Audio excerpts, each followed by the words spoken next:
Mark, Coach Yost was saying that the last two games you guys faced like four blitzes. How do you get Justin ready for a team that traditionally traditionally blitzes quite a bit?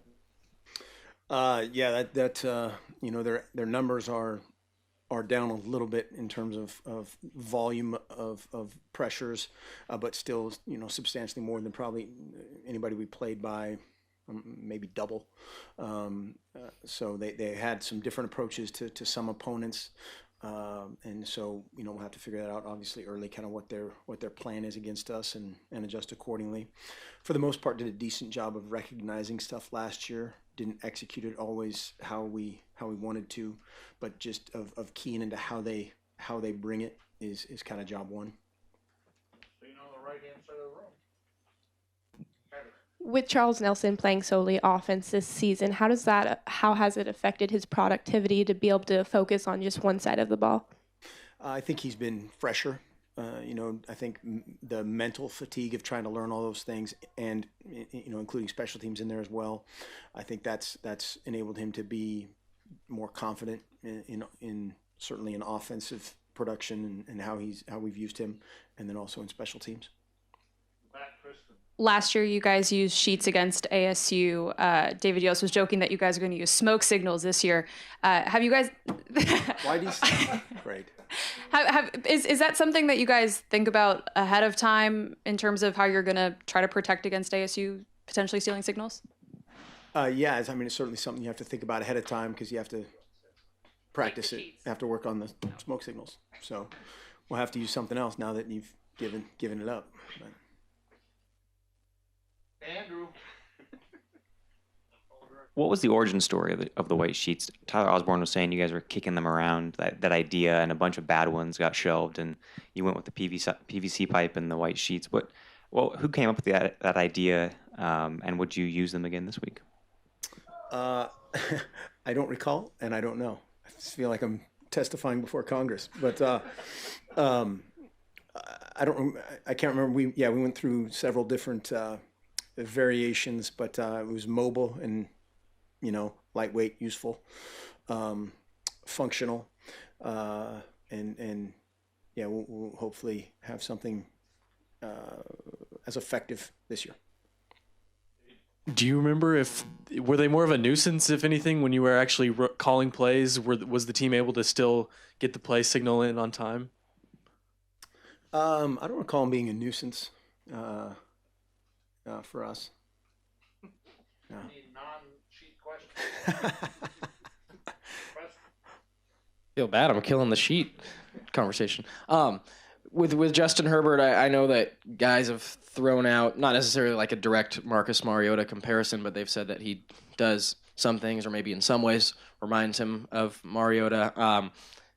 Do you see that at all? And just in general, what have you seen from Herbert's progression the last two games? I think he's a highly competitive, highly productive guy that's really quiet. I think they're very similar that way. Certainly their freshman years, just of how they present themselves, is remarkably similar. I think it's very unfair, obviously, to make that comparison on the field yet. And some of the things that Marcus, that's the nature of the media. I realize every week there's a player of the century, and that's what happens. But I think you also saw how much guys respect him, and how guys rallied around him in these last couple of games. I think is telling. A few weeks ago, you mentioned Jawan Williams making a block for Charles Nelson for 50 yards during his touchdown return. During the Cal game, he made another tackle to hold Trey Watson to a 14-yard game towards the end of the game. What can you say about his ability to make those key plays that aren't necessarily in the spotlight? Well, they're big. Unfortunately, he also had a block in the back that was in the spotlight that hurt us, and immediately, took accountability for it. But yeah, Juwan's a guy that has helped a lot in some of those kind of unseen areas that most people don't acknowledge, and has been a big factor on a lot of those big returns. Schooler, maybe not the player of the century this week, but does he win sort of an Ironman award? And can you just talk about the effort of the defense? It seemed like they got stronger even though they, faced 118 plays. Yeah, definitely improved a lot in the second half and corrected kind of some of the easy whatever completions, easy touchdowns, easy yardage that we kind of gave up. Just from a schematic standpoint, and he did a much better job communicating when they had some of the funky formations, with one exception. And so again, he's one of those guys that his best ball's ahead of him. Much like Justin, of just a experience. He just needs experience. Kind of going along the lines of guys playing more. Apelu and Sims, and I think Gary Baker have played quite a bit the last 2 weeks. Have you seen out of those guys and maybe their development? And then do you anticipate them having a more involved role defensively? Who's the other forward? one? Gary Baker, Apelu, and Apelu. Yeah. Apelu. Yeah. Okay. Apelu, you'd get kicked off the island right there. Those guys, again, I think some of the things we did defensively allowed him to play faster, more freely, with more confidence. Same thing with Quan. They did some good things. Again, missed some tackles, had some things certainly to shore up. And then our defensive line has been a weird mash unit, kind of in and out of games and availability and not. And so, Gary's a guy with a ton of potential, and we just need to see it. Like a couple weeks ago, you talked about what is good defense in this era of explosive offense. You said limiting to field goals in the red zone. You guys have struggled in that regard. A lot of touchdowns. I think it's 32 of 37 teams have scored when they're in the red zone on you guys. Are what's going on in the red zone, is that symptomatic of what's happening, the issues of the rest of the field for the defense? Or are there new things that crop up in that kind of tight area of the field that are new? Well, yeah, each game's a little bit different. We did some things coverage-wise to kind of help our corners in this last game, and then we didn't execute what we were trying to do to help them. And so that's what makes it that much more frustrating is we knew what was coming and had the quote-unquote perfect call in there. Then we had two times where they had kind of the movement formation and two guys covered one and somebody didn't cover the other of just communication. There's three guys that have kind of never been on the field before, not getting that done. And so those are different problems, but unfortunately explosive similar results. And that's what you have to minimize. I mean, you have to, if you're a bail corner, play bail thirds and pick the ball, or bat it down and make them kick a field goal. Rob.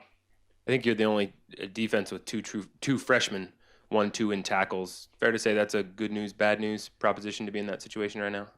Well, sure. I mean, anytime, it's kind of like the offensive line. Anytime you've got, that example, the two guys in there, that they're going to face something new every single week and some little nuance that's different every single week. And, same with the front guys. There's going to be a pressure that's different, a front, a look. And so there's just that hesitation that takes place. And if you hesitate, against some of these guys in their front, it's over or in space. Speaks to the fact they've been making plays though too. Absolutely. And that's the good, certainly the good news, bad news part of it. And nobody ever wants to hear about what's going to happen in the future. They won it last week and we all do. You guys talk about constantly searching for better and improvement.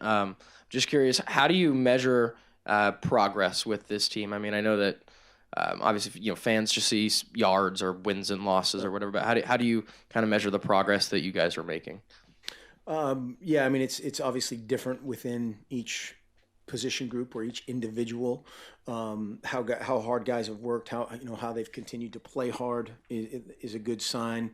But again, Friday nights and Saturday afternoons, that's where that one 3 to 5 hour span that defines everything in a lot of ways, and it does in a lot of ways. And so it's just the reality of where we are right now is that is our record, and that's what we have to own. But we can certainly be the ones that stop it and get it flipped as well.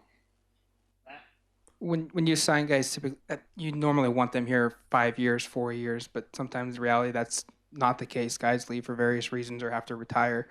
I think last 4 years you've lost like 24 players from injuries or just guys that leave the program. How much has that maybe impacted the depth of this team? And then what's the maybe acceptable attrition rate of a recruiting class? It varies. I mean, it varies so much now. That's not uncommon at all when you look at rosters across the country. And last week I think there were 4 transfers that started at Cal. And there's guys this week. Same thing. And it happens, and it's various. It's for various reasons, whether it's injury, whether it's playing time. All a million things that go into it. There was a former Oregon player last week during the middle of the Cal game who kind of mused on Twitter that you were holding a very large play card, that maybe you were calling plays, offensive plays. Was that the case at all, or was Matt still calling plays? We didn't do anything differently in that game than we do in every other game. A separate question is that with the offensive line, Jake Hansen, he had the chop block last week that obviously negated a big play, but Gray has been showering a lot of praise on him over and over. Can you assess kind of his development from a really highly rated guy you guys are praising quite a bit last year to actually what reality is like, 7 games in? Yeah, that's the perfect position for it's kind of 2 steps forward, 1 step back, 1 step forward, 2 steps back. It happens sporadically and gradually. That plays a perfect example of we had a situation where we have a guy that's blocking that linebacker, and sometimes that happens really fast. Sometimes it's a quick crack. Sometimes it's a slower type, but he's always blocked, and you don't want to take away that aggressiveness of a guy running out and being aggressive and cutting a guy. By the same token, I would bet a lot of money that'll never happen again. Just of how much, again, he cares and how much he continues to improve. And again, experience. He's going to get bigger, faster, stronger, going smarter, going against these guys. We'll going against these veteran guys the last few weeks will help him in the future. Anything else? Okay, thanks. Thanks.